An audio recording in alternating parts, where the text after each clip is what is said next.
종교인이다. 겉모습만, 외향적인 모습만 종교인. 우리 주변에 보면 그런 사람들이 있죠. 그럴싸하게 저 사람이 목사님 같은데, 근데 뒤에 앞에서만 목사님 같은데 뒤에서 보면은 참 속된 말로 개차반인 그런 분들이 간혹 존재하죠. 간혹이라는 것은 어쩌다가 한 번인데, 이것이 나중에 팽배하다 보면은 다 모든 목회자들 대부분이 그냥 이렇다, 이렇게까지도 확장될 수도 있는 부분이기도 합니다. 자, 그래서 오늘 제목 좀, 저도 목회자로서 그냥 섬뜩하지만 어쨌든 무늬만 종교인이라는 제목을 가지고서 함께 말씀을 나눌 때, 그래, 여러분 입장에서는 목사님들이 좀 그래, 그냥 엉망이야, 말도 안 돼, 이렇게 해서 볼 수 있지만, 한편으로는 여러분도 우리가 만인 제사장이라는 개념으로 놓고 본다면은, 그렇잖아요. 베드로는 만인 제사장이라 했잖아요. 오늘날 우리는 모두가 목사만 뭐 제사장이다, 뭐 선지자다 한 것이 아니라 믿는 자들은 다 이와 같은 범주 안에 들어가는 거예요. 누구한테만 삿대질하고 손가락질 하라고 돼 있는 말씀이 아니라 바로 말씀은 나한테 해당되는 거예요. 설교 들을 때도 그래, 이 얘기는 저 사람을 들어야지. 우리 많은 사람도 그러거든요. 자기를 못 봐요. 자기를 보지 못하고 다른 사람들을 향해서 손가락질하는 것이 우리의 모습이에요. 저도 이렇게 얘기하면서도 막상 제 아내랑 예전에 많이 종종 싸웠거든요. 왜 그렇습니까? 자기를 못 보고 상대방의 잘못된 것만 보니까. 그래서 저도 한참 이제 10년, 20년 살다 보니까, 상대방에게 잘못 있는 것이 아니라 그 사람에게도 있겠죠. 근데 나에게도 상당한 지분이 있구나라는 것들을 깨닫는 거예요. 그러니까 순간 뭐 싸울지라도 시간 지나면은 내가 못 참았구나, 아니면 너는 뭐가 잘났다고 네가 그렇게 따지냐 하는 그런 생각이 막 들어가는 거예요. 자기가 자기를 하는 것을 인식하는 것이죠. 어릴 적부터 자기 인식을 너무 하면은 부정적인 삶으로 살아갈 수 있고, 그렇다고 해서 또 너무 지나치게 자기를 잘난 것으로 여기면 다른 사람과 위화감을 조성하며 살아갈 수 있는 것이고, 적절한 것이죠. 여러 가지 공부는 끝없이, 인생 공부는 계속 해야 된다. 사람과의 관계 속에서 내가 어떤 그런 포지션을 생각하면서 어떤 입장을 취할 것인가를 계속 염두에 두는 거예요. 그러다 보니까 저도 예전보다는 제 아내랑 싸우는 횟수도 줄거니와 강도도 줄거니와, 그리고 더 쉽게 화해할 수 있는 길도 많이 생겨지고, 제가 거짓말하는 것은 아니고 제가 바로 앞에 딸이 있잖아요. 증인이에요. 거짓말이라면 제가 이런 얘기 못하죠. 딸 앞에서 어떤 사람들 거짓말할 거예요. 자식 입장에서. 제가 알기로 어떤 교회 옛날에 어떤 아는 분이 있는데, 목사님이 설교하면 뒤에서 사모님이 입을 삐쭉삐쭉 거린다는 거예요. 목회자 설교하고 있는 사모님이 그 자리에 앉고 싶지 않아가지고 바로 뒤에가 탕비실인가 뭐 하는데, 거기 가가지고 그냥 혼자 거기 앉아있는 것도 싫어가지고, 목회자 앞에서 설교하고 있는데 앞뒤가 안 맞는 소리 하고 있으니까. 이런 분들도 있다라는 거예요. 이건 진짜 있었던 일이니까. 수년 전에 제가 어떤 분이 그렇게 한다는 얘기를 들었거든요. 자, 그래서 우리는 그만큼 하나님 앞에 신앙인의 삶을, 우리가 정말 성전이자 교회가 되어졌는데 불구하고 제대로 된 인생을 살지 못한다는 거예요. 무늬만 종교인처럼. 신앙인이라는 이름을 안 붙였어요, 제가. 왜냐면 종교인. 종교에는 약간 관습이나 율법이나 이런 걸 얽매여서 그걸 왜 해야 되는지도 모르고 그냥 따라가는 거예요. 삶이 된 것처럼 그냥 관습적으로 가는 거예요. 일요일 되면 오늘 일요일이다, 교회 가야지, 단지 이렇게 생각하면서 간다면 신앙인의 마음보다는 종교인의 마음이 더 큰 거예요. 안 하면 찝찝하고, 그래서 내가 주일을 지키지 않았는데 사고 나면 지난 주일 안 지켜서 내가 사고 났어, 이런 식으로 미신적인 그런 마음을 갖는 경우도 있는 거예요.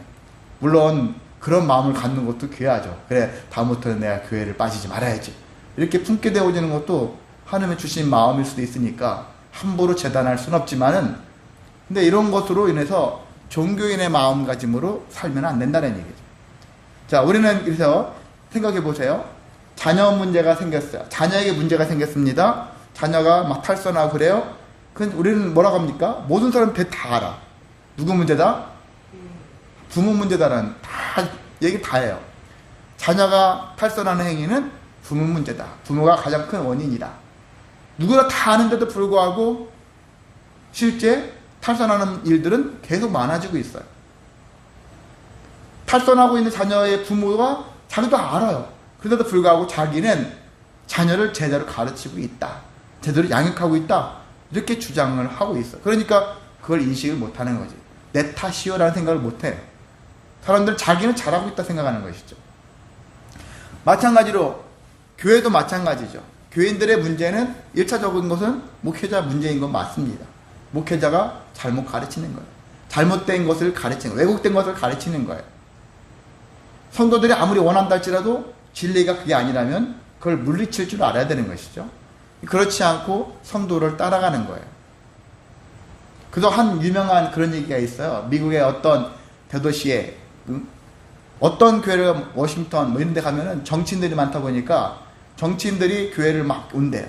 그래서 목회자들이 정치인들이 우리 교회에 많이 오니까 설교가 정치적인 설교를 한다는 거예요. 근데 그 중에 어떤 교회가 있는데 작은 교회인데 그 교회는 복음만 전한다는 거예요. 그래서 어떤 정치인이 자기가 맨날 정치에 찌들어 살았는데 이 교회 갔는데도 정치 얘기만 하는 거예요.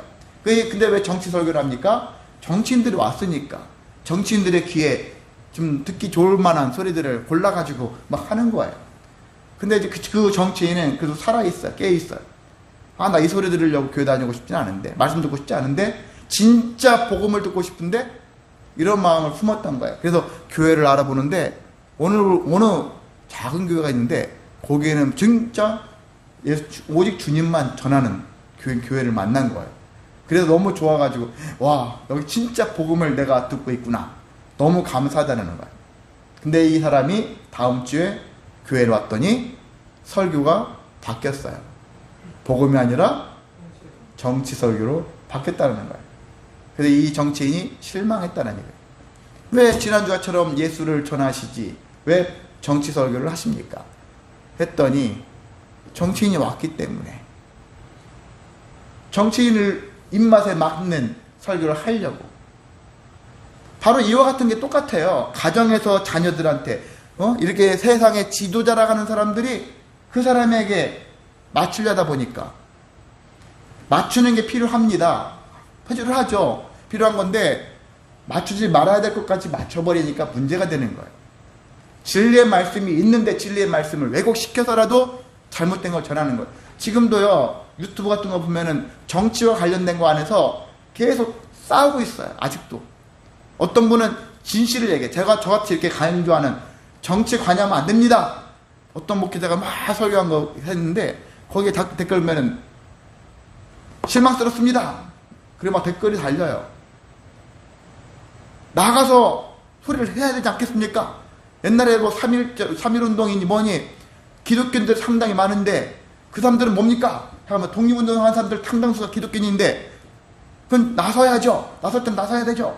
막 이렇게 강조하고 옛날 것도 끌어당겨서 강조하는 사람이 있고, 어떤 사람은 그건 기독교의 가치가 아니라 나라를 이렇게 생겼으니까 외국이 침략했으니까 나라를 살리고자 하는 마음에서 하는 부분은 필요하면 하죠. 할 수 있는 것이지만 지금 상황은 잘못된 왜곡된 그리고 막 유튜버니 뭐니 있잖아요. 극운악 극자나 돈을 벌려고 자극적으로 하는 일에 사람들이 선동되어져 가지고 정말 잘못된 정보, 잘못된 그런 것들을 통해 가지고 잘못된 길로 가는 사람들이 있거든요. 생각이 잘못된 길로 빠진 사람들이 있단 말이죠. 그거에만 꽂혀가지고 하나님의 말씀대로 선포하지 않는데도 불구하고 이게 마치 하나님의 뜻인 양 왜곡하는 사람들이 있단 말이죠. 근데 그런 부분들 때문에 계속 싸워요. 근데 저는 어떤 사람이 있냐면, 어떤 목회자냐면은 저는 하나님 말씀대로 하는 거예요. 답은 이미 예수님처럼, 예수님 있잖아. 예수님 보내셨잖아. 예수님이 이 땅에서 행하신 거 보면 알잖아요. 이스라엘 땅 당시 예수님이 오셨을 때 로마, 우리는 일제시대처럼 로마가 지배하는 시대예요. 예수님을 따랐던 무리들 엄청 많았잖아요. 그럼 정치적인 관점에서 놓고 본다면 예수님이 이 세상, 부조리한 세상 엎어버릴 수 있죠. 수만 나를 믿고 따르는 사람들을 바탕으로 해가지고 다 갈아 엎어버리자. 선동하고 사람들 다 뒤집고 할 수 있었죠. 근데 예수님이 하신 일은 뭐죠? 정치일에 관여를 하셨습니까? 안 했잖아요. 그런 방식이 하나님의 뜻이 아니라는 얘기죠. 그러니까 우리도 그런 방식으로 그냥 매 맞고 때리면 때리는 대로 죽어지고 그런 개념을 얘기하는 게 아니란 말이죠. 이런 개념의 문제가 아니라 본질상 우리는 복음을 가지고 살아가야 될 존재라는 얘기죠.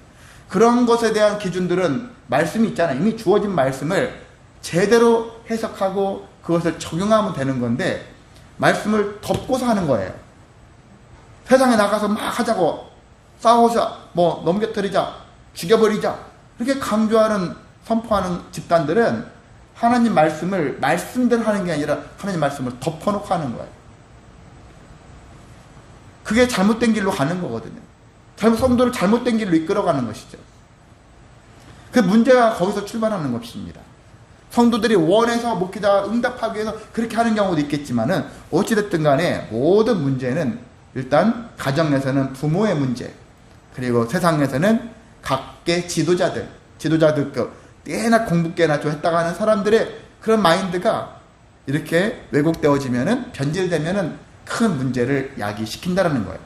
근데 오늘날 우리가 뭐 목회자를 포함해서 다른 종교도 마찬가지고 의료계나 법조계나 어떤 수많은 있잖아요.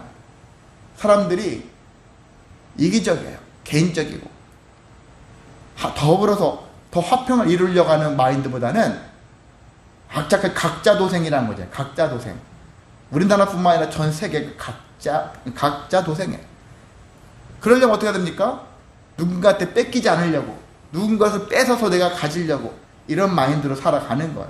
이 세상에 이 세계가 그렇게 움직이고 있고 우리나라 안에서도 그런 부분들이 커지다 보니까 서로가 함께 조금 십시일반하면 다 함께 잘 살 수 있는데 그 길을 포기하는 것이죠. 그래서 왜 그렇습니까? 이런 일이 왜 생깁니까? 기준이 없기 때문에. 사사기가 능히 우리에게 얘기하는 바가 바로 그런 부분이죠. 왕이 없으므로 자기 소견에 옳은 대로 행한다. 자기가 하는 게 답이에요. 자기가 행하는 것이 옳아요. 이런 마음들이 있다면은 그건 자존감이 높아지는 것이 아니라 잘못된 길로 간다는 거예요. 왜? 그 사람만을 위해서 살지는 않잖아요. 모든 사람들이 다 자기 소견에 옳은 대로 하면은 다툼과 싸움이 그치지 않아요. 이기적이고 남을 돕지 않아요. 이런 문제들이 생긴다는 얘기죠. 그래서 무늬만 그럴싸한 종교인, 무늬만 의료인, 무늬만 이러한 개념의 사람들이 많이 생기고 이중적이고 이선적인 사람들이 많이 늘어갈 수밖에 없다라는 거예요. 그것을 사사기가 고발하는 것입니다. 근데 사사기 시대만 문제가 아니라 오늘날의 문제도 여전히 이와 같은 일들이 계속 지속되어지고 있다는 것이 더 큰 문제라는 것입니다. 17장과 18장은 우리가 미가 그리고 단 지파가 한 제사장을 레인을 제사장 삼아가지고 그렇게 데려가려고 했었고 참 웃기는 일이죠. 혼합 종교주의를 보여주고 있고 그래서 어떤 문제가 생기고 제사장은 제사장으로서 존재해야 될 사람이 제사장이 아니라 레인으로서 존재해야 될 사람이 어떻게 보면 불법적으로 제사장이 되어졌고 그리고 또 더 큰 데로 더 큰 단위로 옮겨지기를 원하니까 기뻐하면서 뒤도 안 쳐다보고 떠나버리는 오늘날 목회자 같은 그런 모습들도 보여주고 있는 것처럼. 근데 오늘 19장에 있는 면들은 종교적인 측면에서 그때 관점이라면 19장, 20장에 있는 부분들은 도덕적으로 타락한 면들을 적나라하게 보여주고 있는 면들을 보여주고 있습니다. 그 우스운 이야기, 참 말도 안 되는 이야기, 참 어처구니 없는 이야기를 19장 1절부터 진행하도록 하겠습니다. 자, 에브라임 지파 중에 에브라임 산지에 지파가 형성되어 있는데 그 중에 한 구석에 살고 있는, 그러니까 제게 어떻게 보면 시골 구석이라고도 할 수 있는 것이죠. 에브라임 산지의 구석에 살고 있는 그런 거기서 살고 있었던 한 레인 이야기가 되어지는데요. 그 사람이 당시에 유다까지 베들렘까지 가서 첩을 맞이했다라는 거예요. 그의 다른 일반 사람들도 첩 제도가 당시에 합법적인 제도인지는 모르겠지만은 레인이 본처도 있는데 불구하고 첩을 굳이 맞이하려고 하는 그런 행태가 종교인으로서의 합당한 모습은 아닐 수 있다는 얘기죠. 참 썩을 대로 썩었구나. 첩을 왜 둡니까? 저 여자를 구원하기 위해서 내가 그냥 우리 집에 잘 모셔둬가지고 세상 속에 나가면은 진짜 여러 사람들한테 아니면 안 좋은 놈 만나가지고 치여가지고 인생 이상하게 살 뻔한 여자를 내가 인격적인 내가 잘 인격적으로 섬기기 위해서 데려왔을까요? 그런 목적이 컸겠습니까? 아니겠죠. 당연히 아닐 거예요. 유다 베들레헴에서 첩을 맞이했는데 이 사람은 아마도 첩을 맞았을 때 나이 먹고 뭐 시집 갔었고 뭐 이렇게 애도 낳았었던 그런 사람보다는 어린 소녀일 가능성이 크다라는 거예요. 어린 집안이 안 좋고 이 자녀를 팔아서 어떻게 보면 팔은 거죠. 부모 입장에서는 자녀를 팔았고 레이 입장에서는 지참금을 줘서 돈으로 사서 첩으로 삼았다라는 것을 생각할 수가 있습니다. 그래서 유다 베들레헴 나름대로 도시에 그래도 일반 사람들이 많이 모여 살고 있는 도시인데 도시에서 그래서 가난하게 살고 있는 이 첩을 아이를 첩으로 삼은 것이죠. 그래서 시골 자기 살고 있는 곳으로 데려가서 살았다라는 거예요. 얼마 동안 살았을까요? 4개월 동안 살았어요. 4개월 동안 살면서 살았었는데 문제가 생겼어요. 그 첩이 성경에 보면 뭐라고 되어 있습니까? 2절에 행음을 했다. 행음이 뭐예요? 바람난 거예요. 간음을 했다. 간통을 했다. 그런 얘기예요. 4개월밖에 안 됐는데 벌써 어떤 딴 놈하고 바람이 난 거죠. 말도 안 되죠? 근데 바람이 났어요. 바람이 났고, 그래서 바람이 났는데, 그 바람을, 한마디 바람을 피웠는데, 그걸로 남편한테 맞아 죽을 뻔했는데도 불구하고, 안 맞아 죽고, 그 길로 떠나서 친정으로 가버렸어요. 친정으로 갔어요. 친정으로 돌아갔는데, 4개월 동안 시간이 흘렀어요. 시간이 흘렀는데, 3절에 봐봐요. 그 남편이 그 여자에게 다정하게 말하고 하는 것은 가서 말했다가 아니라 내가 이제 그 여자에게 차여자 유두의 베들레헴 장인의 집에 가서 그 여자에게 다정하게 말을 해야 되겠다. 여러분 상황 생각해 보세요. 지금 내 첩이 간통을 했어요. 간음을 했어요. 불륜을 저지르고서 친정집으로 어떻게 보면 도망갔어요. 그런데 레인이 다정하게 얘기해서 구슬려서 설득을 해서 데려와야지. 여기까지 생각하면 야, 이 레인이 참 성인군자다. 그 생각 안 듭니까? 그렇게 들잖아. 이것만 보면은 그렇게 볼 수 있어. 레인이 상당히 인격적인 사람이구나 라고 생각이 들 수 있는데 우리는 이게 함정이에요.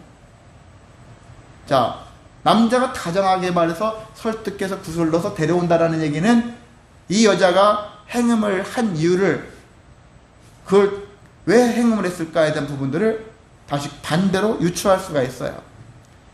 그래서 우리는 여기 본문으로 치면은 단순히 여자가 첩이 행음을 했더라 라고만 나와 있는데 히브리서로 원어로 되어 있는 것으로 나와서 번역이 된 말씀에서 본다면요 어떻게 됐느냐? 그에게 대항하여 행음을 했다. 무슨 의미인지 아시죠? 그에게 대항하여 행음을 했다. 네가 어떻게 이런 것도 있죠. 너 바람 폈어? 그래, 나도 바람 필려. 약간 이런 거예요.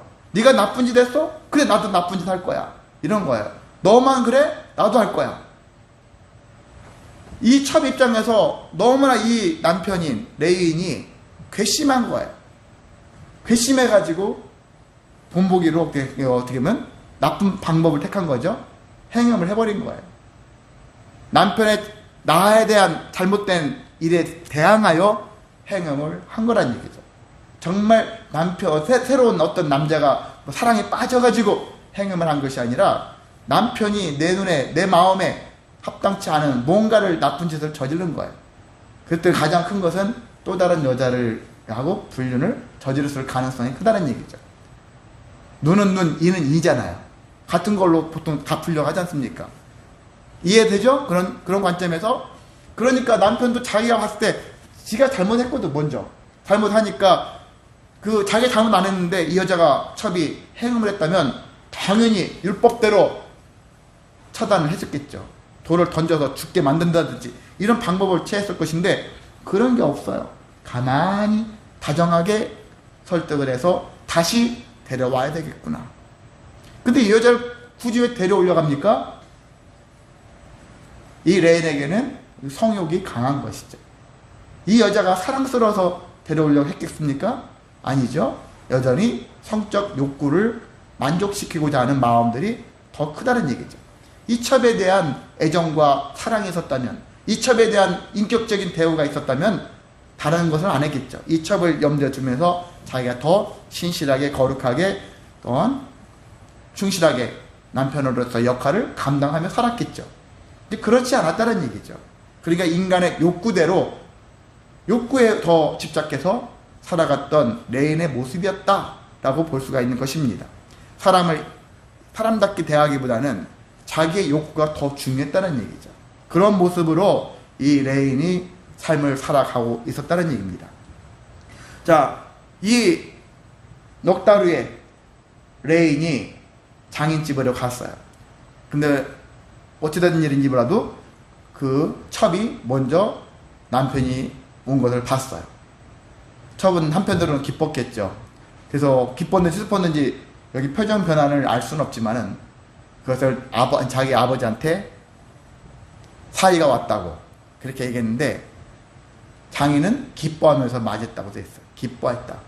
그래서 기쁠 수 있죠. 이 사이가 온 이유가 궁금할 수 있죠. 그런데 어쨌든 간에 사이가 왔다라는 얘기에 기뻐했어요. 기쁘게 맞이했어요. 그리고 뭐 먹을 것도 가져와라, 떡도 내놔라 해가지고 그래서 함께 먹고 마시고 3일 동안 먹고 마시고 술 먹고 음식 먹고 자고 술 먹고 음식 먹고 3일 동안 계속 그렇게 먹고 마시고 그 집에서 유했어요. 넷째 날이 됐습니다. 넷째 날이 되어져서 레인이 이제 나 집에 갈랍니다. 이제 혼자 가는 게 아니죠. 혼자 간 게 아니라 당시에는 그새 하인 한 명 데리고 낙이 2마리를 데려갔어. 그 같이 데리고 가서 3일 동안 먹고 그래서 4일째 됐을 때는 아침 일찍 일어나서 이제 집으로 돌아가려고 했는데 장인이 또 떡을 주고 또 술을 주고 먹고 마시고 기력을 회복하고 가라고 또 줘요. 그래서 간청하다 보니까 거기에 아예 마지못해서 앉아가지고 또 먹고 마십니다. 그래서 5째 날이 됐어요. 5째 날 됐는데 또 일찍 떠나려고 하는데 장인이 또 청해서 기력을 돋고 그냥 해가 기울도록 머물라고 그렇게 얘기를 합니다. 계속 머물라고 해요. 근데 레인이 떠나려고 했었어요. 근데 장인이 또 붙잡아 계속. 그런데 이번 5째 날이 됐었을 때는 장인이 만류했음에도 불구하고 안 된다고. 이 밤이라도 난 떠나야 되겠습니다. 그래서 길을 떠났어요. 왜? 아침도 있는데 먹고 마시고 그러지. 왜 떠났을까요? 그 밤에 왜 떠났을까요? 성경이 없는 것이니까 힘들죠. 무슨 얘기인지. 그 질문에 힌트를 드릴게요. 이 사람은 누굽니까? 레인이죠. 레인의 사명 중에 하나가 뭡니까? 가장 중요한 사명. 예? 레인의 가장 중요한 사명이 뭐예요? 무엇을 거룩하게 지켜야 되잖아요. 안식일에 대해서 제사장을 보필하고 거기에 합당한 사역을 해야 될 사람이냐? 사역자예요. 안식일날 사역자란 말이죠. 이 사람이 지금 여기 머문 지가 며칠째 됐습니까? 5일 됐잖아요. 그래서 안식일 끝나고 나자마자 여기 왔다고 쳐봐요.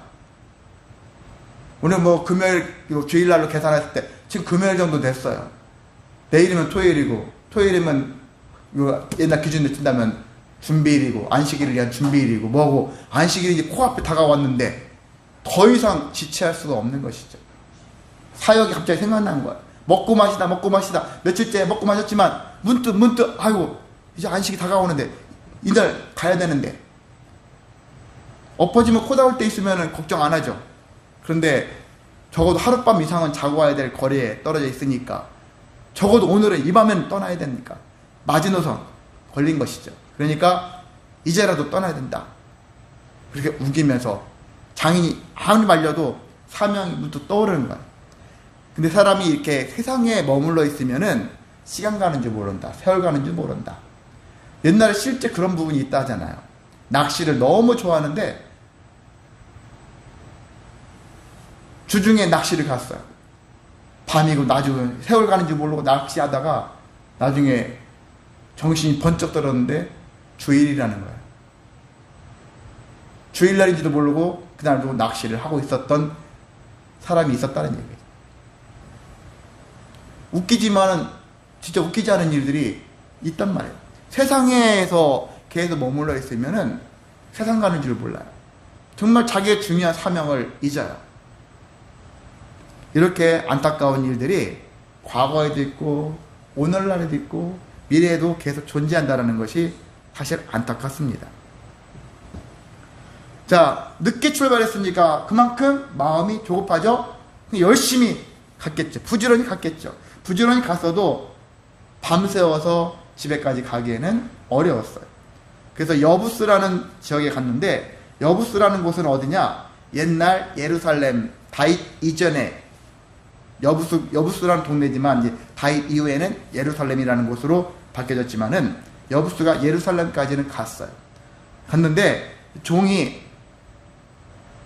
레인한테 어두워졌으니까 더 이상 가기는 어렵지 않습니까? 여기서 자고 가면 어떻겠습니까?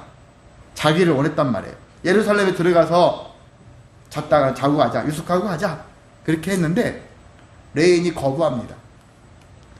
거부하는 이유가 뭔지 알아요? 예루살렘에는, 그 여부스 땅에는 지금 이스라엘 사람들도 있지만은요, 다른 이방인들하고 같이 섞여 있어요. 그러니까 레인 입장에서는 이방인들이 있다라는 말에 이방인이 같이 섞여 있는 곳이니까 꺼리는 거예요. 우리도 안산에 보면은 여기 외국인 거리 있잖아요. 외국인 살고 있는 지역이 있지 않습니까? 아니, 우리 안산 사람이지만 한국 사람들이 그 지역에 가는 것을 좀 꺼려해요.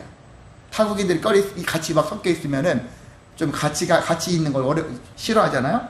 그런 것 같이 레인 입장에서는 레인 생각해보세요. 레인은 제사장과 함께 더불어서 나시린처럼 시체를 만지면 안 되고 뭐 하면 안 되고 제사를 앞두고서 몸을 정결하게 하고 신실하게 만들어야 되고 하는 그런 관점인데, 하나님을 믿지 않는 자들과 몸을 섞고 마음을 섞고 하는 이런 것들을 철저하게 배격하고 싶어하는 마음들이 있단 말이죠. 그러니까 이방인들이 많이 모여있다가 하니까 이 여부수 지역에는 우리가 살고 싶지 않아. 그냥 이방인들 안 만나고 자고 갈 수도 있잖아요. 근데 여기는 이방인들이 많아. 야, 여기 말고 딴 데 가자. 그래서 이 제사장이 레인이 그를 그냥 물리치고 다른 지역으로 갔어요. 어디로 갔느냐? 베냐민 지파로 갔어. 그래서 베냐민들만 살으니까 여기는 괜찮겠지. 그래서 여기를 들어갔습니다. 이렇게 생각해 보세요. 일주 동안에는 먹고 마시고 그냥 안식일은 까마득히 있고 먹고 마시고만 열중했던 사람이 뒤늦게 막 마음이 조급한 가운데 집에 돌아가는 과정 속에서는 이것저것 다 가려요. 위선적이고 이중적인 면들. 자기는 뭐 가렸습니까? 이 레인의 행태를 보면은 자기 삶을 성결하게 거룩하게 지금 만들어가면서 살아왔습니까? 자기는 할 거 다 해가면서 사람들 앞에서는 이건 안 되고 저건 안 되고 이렇게 주장하는 위선적인 모습을 지금 이 레인이 보여주고 있는 것입니다. 자, 일단 기브아에 도착을 했어요. 해가 졌어요. 근데 이들이 아무데나 갈 수는 없고 성읍 거리에 앉아 있다라는 거예요. 성읍 거리에 사람들이 많이 왔다 갔다 하는 그런 거리에 앉아 있어요. 거기에 있었습니다. 거기에 왜 있었느냐면은 당시에 이스라엘 사람들에게는 어떤 룰이 있냐면은 나그네를 대접하는 룰이 있어요. 나그네들을 대접해야 된다. 성경에 나와 있잖아요. 레위기야 이런 데 나와 있습니다. 나그네에 대한 대접하는 룰이 있어가지고 저 사람이 거처도 없잖아요. 이 사람을 거두지 않으면 얼어 죽을 수 있고 낮에는 더워서 익어서 죽을 수 있고 여러 가지 어려움에 처할 수 있으니까 나그네를 대접하는 그러한 전통이 하나 있는데, 관습이 있는데, 근데 이 거리에 가만히 앉아 있는데 사람들이 자기들한테 와서 우리 집에 유숙하소서 하는 초대하는 사람이 아무도 없다라는 거예요. 한참 지나도 그런 사람이 안 나타나는 거예요. 그러는 가운데 한 노인이 나타나가지고 물어봐요. 그래서 당신은 어디로 가며 어디서 왔느냐 묻습니다. 그러면서 이 이제 레인이 나는 에브라임 산지 구석에서 온 레인이다. 자기 신분을 밝혔겠죠. 그랬더니 이 노인도 나도 에브라임 사람입니다. 사정상 여기에서 잠시 베냐민 지파에 거류하면서 농사를 지금 짓고 밭에서 일을 하다가 오는 중인데 어쨌든 간에 여기에 완전히 소속돼서 살기보다는 거류하는 중에 있는 그러한 노인이다 얘기하면서 우리 집으로 와달라 그런 얘기를 하는 거예요. 우리 집에 와서 안심하면서 지내라고 얘기를 하는 것이죠. 근데 이전에 이런 얘기예요. 레인이 이런 얘기합니다. 어디로 가며 어디서 왔느냐 물었을 때 레인이 자기는 에브라임 산지 구석으로 간다고 하면서 지금까지 베들레헴에 있다가 이제 어디로 간다고 되어 있느냐? 여호와의 집으로 가려고 하는 중입니다. 되게 자기가 신실하게 거룩한 사역을 하는 자와 같은 얘기를 하는 거예요. 그렇잖아요. 지금까지는 며칠 동안 5일 동안에는 먹고 마시면서 정말 벗어난 인생을 보여주고 있는 사람인데 지금은 여호와의 집으로 가고 있는 중입니다. 여호와의 집으로 간다라는 거예요. 이것도 이선의 말이라 할 수밖에 없습니다. 자, 날이 완전히 이제 어두워졌어요. 이 노인의 집에 다 들어갔어요. 날이 이제 어두워졌습니다. 어두워졌는데 갑자기 막 집이 시끄러워졌어요. 왜 그런가 했더니 성읍의 불량배들이 그 집을 에워싸고 문을 막 두드려요. 겸손하게가 아니라 예의 없게 막 꽝꽝꽝 두드립니다. 두드리면서 레인을 끌어내라는 거예요. 그 이유가 무엇일까요? 22절에 보세요. 22절 제일 아래 우리가 그와 우리 좋아하는 그와 관계하리라. 무슨 뜻일 것 같아요? 그와 관계하리라. 아브라함의 조카 롯과 관련된 이야기에도 비슷한 얘기가 나와 있어요. 그와 관계하리라.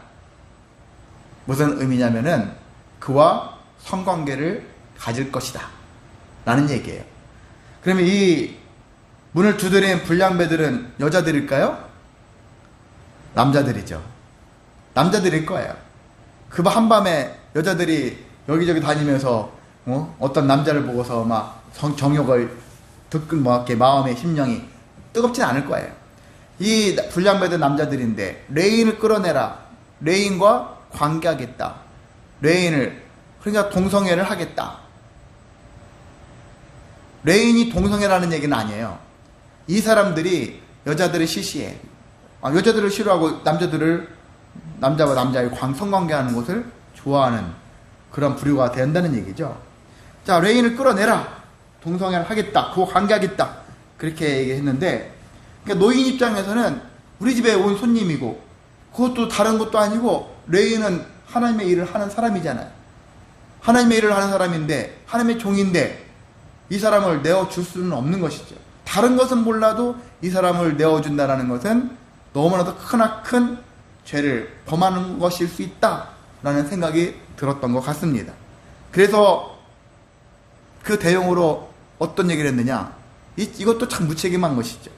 나에게는 어떻게 보면 남자를 경험하지 않은 딸이 있고 그리고 레인에게는 첩이 있는데 이 여자들을 대신 욕보이고 이 레인에게는 망령된 일을 하지 마라. 그렇게 얘기를 하는 거예요.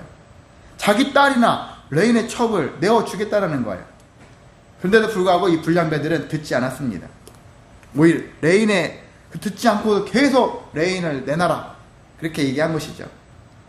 그러니까 레인이 참다 못 참고 한 짓이 뭐냐면 자기의 첩을 붙잡아가지고 그들에게 내어줘버렸어요. 자기 첩을 그래서 그들에게 내어줘버렸는데 이 무리들이 이 첩을 밤새도록 성적으로 괴롭혔다는 얘기죠. 밤새도록. 그리고 이른 새벽에 놓아줬는데 그 여자가 거의 죽게 됐는데 겨우 이 노인의 문지방까지 온 거예요. 그렇지만은 기력이 다해서 죽고 말았습니다. 레이는 참 양심도 없는 인간이죠. 그 아침에 자기 떠날 생각만 해가지고 이제 문을 딱 밖에 나가봤더니 거기에 첩이 엎드려져 있는데 그냥 살아있는 줄 알고 일어나라, 우리가 이제 떠나야 된다, 그런 얘기 하는데 아무 미동도 없는 것이죠. 죽은 걸 알았죠. 그래서 그 여자를 나귀에 태우고 집으로 와서 한 칫이 또 가관입니다. 관절을 다 자르고 해가지고 12덩이로 만들었어요. 그 12지파에게 이 시체를 보내면서 베냐민 지파 이 불량배들이 한 칫에 대해서 사람들에게 알린 거예요.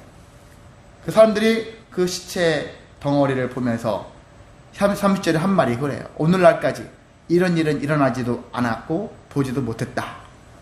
저무나 너무 황당하고 전대미문의 사건이다. 이렇게 얘기를 하는 거예요. 그러니까 이것을 가지고서 우리가 어떻게 될 것이냐 토론을 하고 그거에 대한 행동을 했는데, 20장에 대한 부분들을 먼저 말씀드리자면은 나머지 지파들이 다 들고 일어났어요. 심지어 얼마나? 40만 명이 들고 일어났다. 그래가지고 베냐민 지파를 쑥대밭 만들어 놨어요. 베냐민 지파를 쑥대밭 만들어서 몇 명만 살렸느냐? 약 600명만 살렸어요. 600명만 살리고 베냐민 지파를 싸그리 다 죽여버렸어요. 어떻게 보면 작은 사건이고 말도 안 되는 사건을 통해 가지고 이렇게 확장돼서 한 지파가 멸절되기까지 그런 흐름으로 이어갔다라는 것을 봤을 때 얼마나 이 어처구니 없는 일이 발생하느냐. 타락과 타락이 계속 겹쳐가지고 만나가지고 종교인까지, 어떻게 보면 오늘날 목회자까지 타락하게 되어지면 답이 없다라는 말이 우리에게 여실히 보여주고 있잖아. 이렇게 있는데도 불구하고 여전히 우리는 그렇게 못 살고 있다는 거야. 성경이 그렇게 경고하고 있음에도 불구하고 우리는 무늬만 종교인, 무늬만 신앙인, 그런 상태로 살아갈 때가 많다는 것입니다. 세상에서 아무리 잘 나가면 뭐 하십니까? 그게 중요하지는 않아요. 세상에서 잘 나가는데 집에 와서는 처 자식을 함부로 하고 하는 그런 사람들 많잖아요. 그게 뭐 세상에서 잘 나가는 게 중요한 것이 아니라 가정에서부터. 하나님 말씀은 그거잖아요. 가정에서부터 점점. 바울도 그러지 않습니까? 가정을 다스리지 못하는 자가 세상 속에서 뭔가를 큰 일을 하겠다고 그러느냐? 교회를 다스리겠다고 하겠느냐? 가정부터, 출발부터 이것들이 온전히 이루어지는 부분들이 되었을 때 이 사회가, 우리의 신앙의 삶이 더 복될 수 있다는 것을 우리는 명심하기를 원합니다. 자, 이 모든 것에 대한 무늬만 종교인, 타락한 인생을 살아가는 이유는 뭐죠? 서두에서 말씀드린 기준이 없는 거예요. 왕이 없으므로, 예수라는 왕이 없으므로, 복음이 없으므로, 말씀이 없으므로, 말씀이 있었음에도 불구하고 말씀을 외면하고, 스스로 외면하고, 왜? 자기 멋대로, 자기 마음대로, 자기 뜻대로 살고자 하는 마음들이 결국은 타락을 일으키고 모두를 다 괴롭히고 힘들게 살아가는 길로 인도한다는 사실을 우리가 깨달았을 때, 그래, 우리부터라도 왕 대신, 기준이 되시는 그런 주님을 통해서 하나씩 세워 나가자는 것입니다. 그러면은 보다 조금이라도 살만한 가치가 있는 세상이 되어질 줄을 믿습니다. 그렇게 쓰임받는 저와 여러분 되시기를 주님의 이름으로 소망하고 축복합니다. 사랑이 많으신 하나님, 감사를 드립니다. 우리가 하나님을 믿었고 그 약속을 따라 살면서, 또한 예수 그리스도가 이 땅에 오셔서 피 흘리고 십자가에 돌아가시고 부활하심을 통해서